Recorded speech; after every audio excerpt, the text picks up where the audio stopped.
एक नेहमी विचारला जाणारा प्रश्न असतो की व्हिटॅमिन B12 साठी कोणते कोणते अन्नपदार्थ खावेत. कारण व्हिटॅमिन B12 हे नॉनव्हेजमध्ये जास्त प्रमाणात असतं. अंडे, तसंच मटण, चिकन, मासे.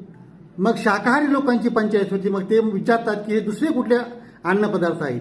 तर त्याच्यामध्ये दही, ताक म्हणजे डेअरी प्रॉडक्ट्स जे असतात, दुधापासून बनवलेले पदार्थ ते, किंवा आंबवलेले पदार्थ जे असतात त्याच्यामध्ये पण व्हिटॅमिन B12 जास्त असतं. तसंच वेगवेगळ्या रंगांच्या फळांमध्ये, तसंच वेगवेगळ्या रंगांच्या फळभाज्यामध्ये आणि पालेभाज्यामध्ये यांच्यात सुद्धा व्हिटॅमिन B12 जास्त असतं. परंतु ज्यांना नॉनव्हेज चालत असेल तर त्यांनी कधीतरी थोड्या प्रमाणात का होईना चिकन, मटण किंवा मासे यांचा आहारात समावेश केला पाहिजे. म्हणजे व्हिटॅमिन B12 शरीरातलं कमी होणार नाही.